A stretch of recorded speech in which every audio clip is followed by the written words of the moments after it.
दुनिया के दो सुपर पावर नेशन यहाँ पे एक बैटल में, बस उस बैटल की यहाँ पे बातें कोई नहीं कर रहा है। सब लोगों की नजरें यहाँ पे मिडिल ईस्ट में है, वहां से ऑयल कब आएगा, कैसे आएगा, इन सब चीजों के बारे में लोग बात जरूर कर रहे हैं। बट जहाँ पे हम लोग बात करते हैं दो सुपर पावर नेशंस की अक्रॉस द ग्लोब, यहाँ पे हम डेफिनेटली बात करते हैं यूएस एंड चाइना की। ये डायरेक्टली यहाँ पे वॉर में नहीं है, बट इनडायरेक्टली इन दोनों में काफी ज्यादा टेंशन जो है वो बिल्ड हुई है over the period of time. आज की जहां पे हम लोग बात करते हैं, यूएस ने काफी चाइनीज प्रोडक्ट के ऊपर 145% टैरिफ अभी भी लगाए हुए। चाइना ने यहां पे रिटालिएट करा है with 125% tariff on US goods जो यहां पे चाइना में आते हैं। एंड जहां पे हम बात करते हैं दो सुपर पावर नेशंस की, उसका इंपैक्ट यहां पे पूरी दुनिया में सामने आता है। यस, यहां पे यूएस एंड चाइना के बीच में एक डील जरूर हुई थी इन अक्टूबर 2025। वहां पे बोला गया था कि 1 ईयर का हम यहाँ पे ट्रूस जो है वो लगाएंगे, मतलब टैरिफ नहीं लगाएंगे। बट चाइना यहाँ पे उसके लिए तैयारी भी कर रहा है। पीठ पीछे यहाँ पे चाइना जो है वो काफी ग्रो हुआ है एंड उसने काफी प्रोडक्ट जो है वो अपने खुद के बनाने शुरू करें, जो यहाँ पे काफी अच्छे से compete कर रहे हैं विद द यूएस प्रोडक्ट। क्योंकि असलियत ये है कि दुनिया में वो इकोनॉमिक वॉर जो है वो कभी खत्म ही नहीं हुई, बस उसका फॉर्म यहाँ पे चेंज हो गया। आज के टाइम में जहाँ पे हम लोग बात करते हैं डायरेक्ट इंपैक्ट की, वो यहाँ पे बातें जो है वो जरूर हो रही है in the middle east. But काफी लोग सोच रहे हैं यहाँ पे वॉर जो है वो स्टार्ट हुई जब ट्रंप ने यहाँ पे टैरिफ लगाए on Chinese product. But actually में ये वॉर काफी पहले स्टार्ट हो चुकी थी। बट अब धीरे धीरे यहाँ पे वो इशू जो है वो ठंडा होता जा रहा है, बिकॉज लोग इसके बारे में बात नहीं कर रहे। लेकिन इसका मतलब ये नहीं कि कंट्रीज यहाँ पे प्रिपेयर नहीं कर रही, इसका मतलब ये नहीं कि चाइना यहाँ पे उस चीज के लिए प्रिपेयर नहीं कर रहा है, क्योंकि वो वॉर कभी खत्म हुई ही नहीं। यहाँ पे वो ट्रूस जरूर हुआ था, यहाँ पे वो हॉल्ट जरूर हुआ था, बट वॉर जो है वो अभी भी कंटिन्यू है। डायरेक्ट अटैक नहीं हो रहे, बट इनडायरेक्टली यहाँ पे कंट्रीज जो है वो अपनी यहाँ पे पावर फ्लेक्स जरूर कर रही है। और ये जो कॉन्फ्लिक्ट है बिटवीन यूएस एंड चाइना, वो अब खाली स्टील का नहीं रहा, वो खाली एक सिंपल टैरिफ का नहीं रहा। अब यहाँ पे बात हो रही है बिटवीन दी कंपनी, यहाँ पे बात हो रही है रिगार्डिंग सेमीकंडक्टर्स, यहाँ पे बात हो रही है रिगार्डिंग आर्टिफिशियल इंटेलिजेंस, यहाँ पे डेफिनेटली बात हो रही है regarding rare earth minerals. And ये वॉर जो है वो खत्म होने का नाम नहीं ले रही, और इसी के साथ ये ग्लोबल डोमिनेंस की लड़ाई भी बन चुकी है।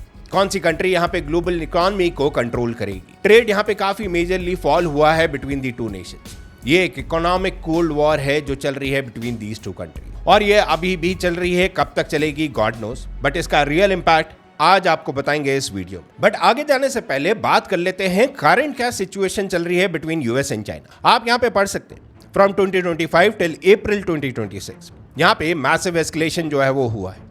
यूएस ने यहाँ पे मूव करा है बियॉन्ड प्रीवियस टैरिफ्स। यहाँ पे उन्होंने टारगेट करे हैं इलेक्ट्रिक व्हीकल्स, यहाँ पे सोलर पैनल्स की बातें हुई है एंड बाकी के सेक्टर्स की भी यहाँ पे बात हुई है, prompting strong retaliation from Beijing. But उसी के साथ जो ट्रेड ट्रूस हुआ था, जिसके बारे में हर कोई बात कर रहा था कि यूएस के प्रेसिडेंट एंड चाइना के प्रेसिडेंट यहाँ पे आपस से मिले हैं, अब टैरिफ के बारे में यहाँ पे ज्यादा बातें नहीं होंगी, बिकॉज टैरिफ में यहाँ पे हॉल्ट लगाया गया। वेल, वो भी यहाँ पे खाली 1 साल का था। While a 1-year truce was reached in October 2025, manufacturers in China, particularly in Guangdong, यहाँ पे जो रिपोर्ट्स हैं वो बताती हैं कि यूएस की डिमांड जो है वो यहाँ पे बड़ी है सिग्निफिकेंटली। यहाँ पे मैन्युफैक्चर जो चाइना के हैं वो यहाँ पे होप करते हैं एक ईजिंग ऑफ टैरिफ। बट इसी के साथ यहाँ पे चाइना जो है वो एक गेम जरूर खेल रहा था। वो डायरेक्टली यहाँ पे एक्सपोर्ट नहीं कर रहा था टू यूएस, वो यहाँ पे एक रूट बना रहा था जहाँ से चाइना से चीज़ें जो है वो वियतनाम जा रही थी, वो थाईलैंड जा रही थी, एंड वहाँ से वो चीज़ें जो है वो यूएस तक पहुँच गई। ये जो एक अलग सा रूट यहाँ पे चाइना ने बनाया था, इसकी वजह से यहाँ पे एक्सपोर्ट जो है वो इतना इम्पैक्ट नहीं हुआ चाइना का। बट रिसेंटली यहाँ पे यूएस ने इसको टैकल करने के लिए एक यहाँ पे रूल बनाया, द रूल ऑफ ऑरिजिन। कौन सा प्रोडक्ट किस देश में बना है उसके अकॉर्डिंगली यहाँ पे टैरिफ जो है वो लगाए जाएंगे। तो जो चाइना का एक ऑल्टरनेटिव रूट यहाँ पे बन रहा था, इसको टैकल करने के लिए यूएस ने यहाँ पे रूल ऑफ ऑरिजिन जो है वो बनाया। बट यहाँ पे ब्रॉडर इकोनॉमिक वॉर जो है वो अभी भी चल रही है। चाइना यहाँ पे चुपचाप जो है वो रेयर अर्थ मेटल जो है वो कलेक्ट करता जा रहा है, वाइल यूएस इज बिजी। वो बिजी है in the middle east Israel के साथ। चाइना यहाँ पे पूरी तैयारी कर रहा है, जैसे ही यूएस उस कॉन्फ्लिक्ट से बाहर आएगा, यहाँ पे चाइना के पास वो कंप्लीट तैयारी रहेगी टू पुश यूएस बैक। जहाँ पे हम बात करते हैं वो इकोनॉमिक वॉर को लेकर। बट इस चीज का एक ग्लोबल इंपैक्ट भी यहाँ पे देखने को मिला है। यहाँ पे टैरिफ जो है वो जरूर इंपैक्ट कर रहे हैं यहाँ पे ग्लोबल सप्लाई चेन को, जिसकी वजह से काफी बिजनेसेस यहाँ पे खाली लूज टू लूज सिचुएशन में यहाँ पे आगे बढ़ रहे हैं। वो अगर प्रोडक्ट बनाएंगे तब भी उनका लॉस है, नहीं बनाएंगे तब भी उनका लॉस है। एंड ये सिचुएशन किसी भी बिजनेस के लिए आज के टाइम में तो डेफिनेटली अच्छी नहीं है। बट उसी के साथ चाइना बहुत सारी ऐसी चीजें ऑलरेडी कर चुका है to tackle the US demand, to tackle the goods जो यहाँ पे यूएस में प्रोड्यूस हो रहे हैं। अब वो क्या क्या चीजें हैं उसके बारे में बात करेंगे, बट अब यहाँ पे बात कर लेते हैं प्रीवियसली क्या क्या चीजें अभी तक हुई हैं। ये कहानी जो है वो 1978 से शुरू होती है, जब चाइना ने अपनी इकॉनमी जो है वो ओपन करी थी दुनिया के लिए। जब चाइना ने यहाँ पे इंपोर्ट एंड एक्सपोर्ट करने स्टार्ट करे थे। अमेरिकन कंपनी जो है वो चाइना तक पहुंची बिकॉज चाइना में यहाँ पे लेबर चीप था, यहाँ पे मैसिव फैक्ट्रीज थी और प्रॉफिट यहाँ पे बहुत ज्यादा था। फिर 2001 में जब चाइना ने यहाँ पे वर्ल्ड ट्रेड ऑर्गेनाइजेशन को ज्वाइन करा, दैट इज द टाइम ये सारी चीजें जो है वो चेंज होने लगी। जो फैक्ट्रीज है वो चाइना में शिफ्ट होने लगी, ग्लोबल सप्लाई चेन जो है वो चाइना में डिपेंड होने लगा बिकॉज चाइना यहाँ पे मैसिवली चीजें जो है वो प्रोड्यूस करता रहा। अमेरिकन ब्रांड्स को भी ये पता चल गया था कि चाइना के बिना यहाँ पे वो सर्वाइव नहीं कर पाए बिकॉज जहाँ पे बात होती है प्राइस ऑफ द प्रोडक्ट की, उसके लिए कंपनीज ने यहाँ पे कम पैसों में चीजें जो है वो मैन्युफैक्चर करनी थी एंड चाइना एग्जैक्टली वही चीजें कर रहा था। चाइना जो है वो वर्ल्ड की फैक्ट्री बना था एंड डेफिनेटली यूएस उसका भी एडवांटेज लेना चाहता था एंड 2018 तक ये सारी चीजें ऐसी ही चली जहां पे चाइना जो है वो वर्ल्ड की फैक्ट्री बना। और तब वॉशिंगटन में एक डेंजरस सवाल जो है वो उठना स्टार्ट हुआ, क्या अमेरिका ने अपना राइवल जो है वो खुद खड़ा कर दिया? क्या अमेरिका जो है वो अपने राइवल को यहाँ पे पैसे दे रहा है? एंड अब आते हैं डोनाल्ड ट्रंप में। 2018 में यहाँ पे चाइनीज प्रोडक्ट के ऊपर काफी टैरिफ जो है वो लगाए गए, बिलियंस ऑफ डॉलर्स के टैरिफ यहाँ पे लगा दिए गए। चाइना ने जवाब दिया रिटेलिएशन से। चाइना ने भी यहाँ पे टैरिफ जो है वो लगाए ऑन यूएस प्रोडक्ट। यहाँ पे हम चाहे सोयाबीन्स की बात करें, यहाँ पे कार्स की बात करें, यहाँ पे हम टेक्नोलॉजी की बात करें, एक के बाद एक एस्केलेशन जो है वो होने लगे, जिसकी वजह से दोनों नेशंस की मार्केट भी यहाँ पे हिल गई। बिजनेसेस जो है वो पैनिक मोड में आने स्टार्ट हुए बिकॉज एक ट्रेड वॉर जो है वो स्टार्ट हो चुकी थी। लेकिन टैरिफ तो बस एक ओपनिंग स्लॉट था। ऑफिशियली यूएस कहता था इशू यहाँ पे उससे बड़ा है। इशू यहाँ पे है अनफेयर ट्रेड प्रैक्टिसेस का, इशू यहाँ पे है इंटेलेक्चुअल प्रॉपर्टी थेफ्ट का, इशू यहाँ पे है फोर्स टेक्नोलॉजी ट्रांसफर का, इशू यहाँ पे है चाइनीज सब्सिडीज का एंड इशू यहाँ पे है ट्रेड डेफिसिट का। लेकिन असली कहानी कुछ और थी। असली कहानी थी फियर कि यूएस यहाँ पे जानता था कि वो अपने राइवल को खुद यहाँ पे खड़ा कर रहा है और ये डर कि चाइना खाली यहाँ पे उनके साथ कंपीट नहीं कर रहा, ये डर कि चाइना उनको यहाँ पे हरा भी रहा है। फिर आता है made in China in 2025। China का एम्बिशियस प्लान था कि वो यहाँ पे सारे प्रोडक्ट्स बनाए जो यूएस यहाँ पे मैन्युफैक्चर करता है। रोबोटिक्स में यहाँ पे डोमिनेंस ले, आर्टिफिशियल इंटेलिजेंस में यहाँ पे डोमिनेंस ले, सेमीकंडक्टर्स में भी यहाँ पे डोमिनेंस ले, वो खुद यहाँ पे प्रोड्यूस करना स्टार्ट करे। ईवीज में यहाँ पे डोमिनेंस जो है वो यहाँ पे चाइना ले। आर्टिफिशियल इंटेलिजेंस जिसके बारे में हम लोग काफी बार बात करते हैं, वहां पे भी चाइना जो है वो अपना डोमिनेंस दिखाना चाहता था। वॉशिंगटन के लिए खाली ये एक इंडस्ट्रियल पॉलिसी नहीं लग रही थी, ये स्ट्रैटेजिक थ्रेट लग रहा था और यहाँ से कहानी जो है वो कंप्लीटली चेंज होने लगी। अब ये चीप एक्सपोर्ट्स की लड़ाई बिल्कुल नहीं थी, अब ये नंबर 1 बनने की लड़ाई बन चुकी थी एंड यहाँ पे बैटलफील्ड जो है वो चेंज होने लगा टुवर्ड्स टेक्नोलॉजी। वो ट्रेड से ज्यादा टेक्नोलॉजी कौन यहाँ पे प्रोवाइड करता है बिकॉज बाकी के नेशन जो है वो इंपोर्ट करते हैं सामान। अब वो क्या यूएस के प्रोडक्ट्स को इंपोर्ट करेंगे या चाइनीज प्रोडक्ट यहाँ पे इंपोर्ट करेंगे, और उस बैटलफील्ड का यहाँ पे सेंटर जो है वो बहुत क्लियरली बनने लगे। जहाँ पे हम चिप्स की बात करते हैं, एनवीडिया आज के टाइम में भी यहाँ पे टसल में। जहाँ पे हम सेमीकंडक्टर्स की बात करते हैं, पूरी दुनिया की नजरें यहाँ पे ताइवान की तरफ है। आज की दुनिया सेमीकंडक्टर्स के बिना रुक जाएगी, ये हम सब लोग जानते हैं एंड इसी चीज़ का फायदा यहाँ पे चाइना भी उठा रहा है। चाहे हम यहाँ पे फोन्स की बात करें, यहाँ पे हम कार्स की बात करें, उन सब चीज़ों में यहाँ पे सेमीकंडक्टर्स लगते हैं। यहाँ पे वेपन जो है वो भी यहाँ पे सेमीकंडक्टर से रन वेपन जो है वो अब बनने लगे। एआई सिस्टम यहाँ पे हॉल्ट कर जाएंगे तो आधी दुनिया यहाँ पे एग्जैक्टली हॉल्ट कर जाएगी।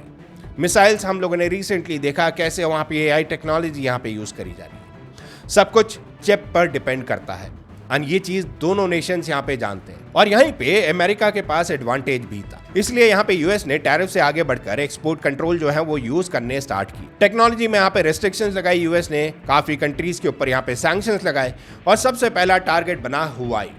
हुआई एक ऐसा ब्रांड जो आज के टाइम में शायद आप भी परचेज नहीं कर सकते।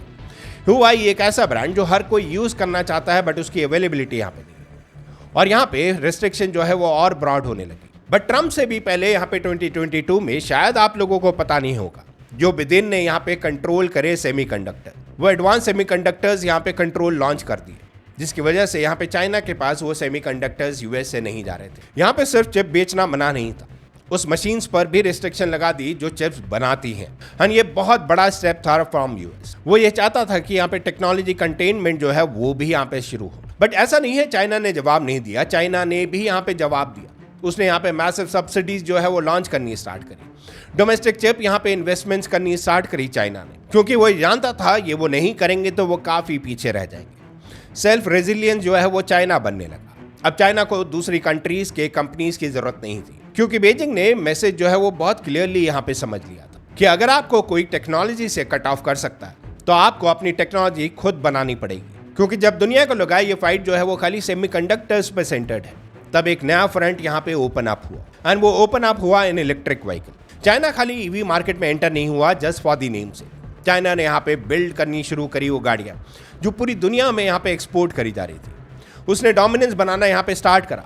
BYD जैसी कंपनी ग्लोबल जायंट को चैलेंज करने लगी। एक टाइम था जहाँ पे electric vehicles means Tesla, but India में भी आप देखेंगे टेस्ला के यहाँ पे शोरूम जो है वो ओपन हुए हैं इन 2 ऑफ दी सिटी। बट यहाँ पे BYD की कार्स काफ़ी मेजॉरिटी में देखने को मिलती है बिकॉज उसके रीज़न बहुत सिंपल है। यहाँ पे बात होती है प्राइस ऑफ द प्रोडक्ट की, एंड जहाँ पे हम प्राइस के साथ वैल्यू देखते हैं वो डेफिनेटली यहाँ पे BYD में ज़्यादा नजर आती है।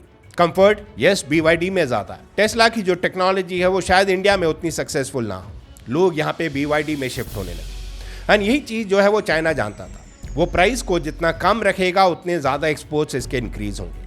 Cheap Chinese EVs international market में फ्लड करने लगी। आज के टाइम में आप चाहे दुबई चले जाए वहां पे भी आपको BYD की कार जो है वो देखने को मिलेगी। एंड ये चीज वॉशिंगटन को और नर्वस करता हुआ आगे बढ़ रहा है, क्योंकि अगर चाइना बैटरीज कंट्रोल करने लगे, वो सोलर पैनल जो है अगर चाइना यहाँ पे कंट्रोल करे, वो क्रिटिकल मिनरल्स को यहाँ पे अगर चाइना कंट्रोल करे, और ईवी मैन्युफैक्चरिंग में अगर चाइना ये कंट्रोल लेगा, तो नेक्स्ट इंडस्ट्रियल रेवोल्यूशन का सेंटर जो है वो चाइना बन सकता है। बट यहाँ पे बैरियर जो है वो फिर से आने लगे, यहाँ पे टैरिफ जो है वो फिर से बढ़ने लगे।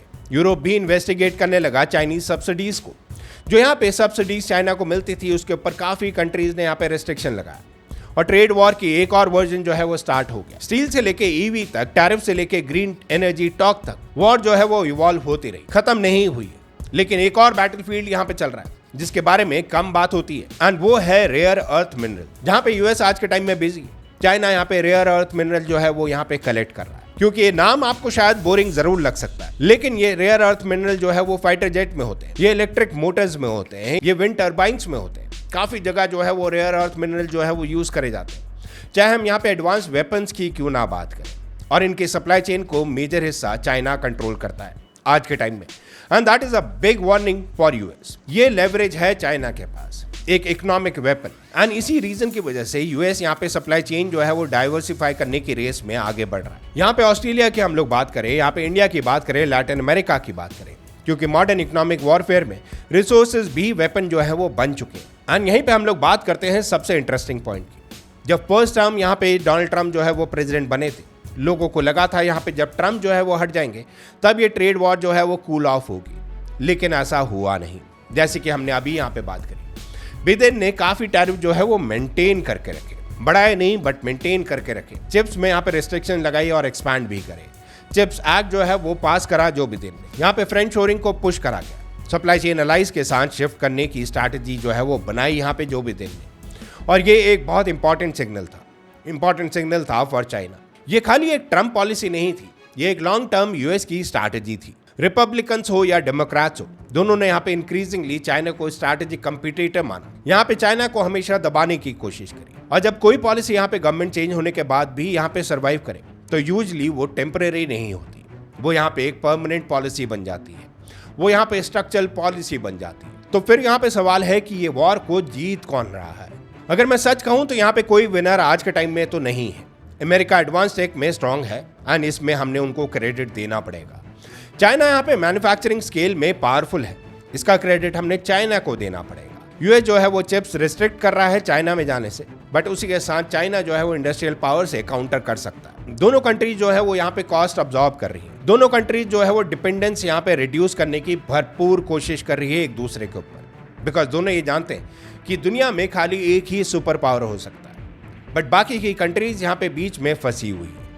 क्या वो यूएस के गुड्स यहाँ पे इंपोर्ट करे या चाइनीज मैन्युफैक्चर्ड गुड्स यहाँ पे इंपोज करे, क्योंकि कंट्रीज को कुछ ना कुछ तो चूज करना ही पड़ेगा। एंड यहाँ पे बात होती है सप्लाई चेन्स को लेके, यहाँ पे बात होती है किन के साथ आपके अलायंसेस हैं, यहाँ पे बात होती है इकोनॉमिक ब्लॉक्स को लेके, एंड इसीलिए शायद एनालिसिस से इकोनॉमिक डीकपलिंग भी बोलते हैं। कुछ लोग इसे कोल्ड वॉर भी कह रहे हैं आज के टाइम में, जो कहना यहाँ पे गलत नहीं होगा, एक्चुअली ये चीज हमारे सामने हो रही है। लेकिन ये एक्चुअल कोल्ड वॉर से एक डिफरेंस यहाँ पे है, उस वक्त राइवल इंटरकनेक्टेड नहीं थे, आज के टाइम में यहाँ पे राइवल जो है वो इंटरकनेक्टेड भी है, और इसी रीजन की वजह से ये जो करंट सिचुएशन है ये और ज्यादा डेंजरस यहाँ पे बन गई है। और ये स्टोरी कभी टैरिफ के बारे में थी ही नहीं, ये पावर के बारे में, कौन सी कंट्री यहाँ पे सुपर पावर बन के आगे आएगी, फ्यूचर का कंट्रोल किसके पास होगा, कौन यहाँ पे डोमिनेट करेगा वर्ल्ड इकोनॉमी को, टेक्नोलॉजी का कंट्रोल कैसे पास होगा, ये सारी बैटल जो है वो करंटली चल रही है बिटवीन यूएस एंड चाइना। चाहे हम एआई की बात करें, सेमीकंडक्टर्स की बात करें, यहाँ पे हम चिप्स के बारे में बात करें, यहाँ पे हम ईवी सेक्टर्स के बारे में बात करें, ये सारी वॉर चल रही है बिटवीन चाइना एंड यूएस। यहाँ पे लेट अस नॉट फॉरगेट वो क्रिटिकल मिनरल्स जो यहाँ पे चाइना जो है वो अपने पास कंट्रोल लेके बैठा है, और शायद कल करेंसीज में भी ये बातें जो है वो जा सकती है। इफ़ यू रिमेंबर, यहाँ पे यूएस ये बहुत क्लियरली बोल चुके हैं, डोनाल्ड ट्रंप ये बहुत क्लियरली बोल चुके हैं, he wants to make US the crypto capital of the world. But क्या चाइना यहाँ पे चुपचाप पीठ पीछे जो है वो क्रिप्टोज यहाँ पे परचेज कर रहा है?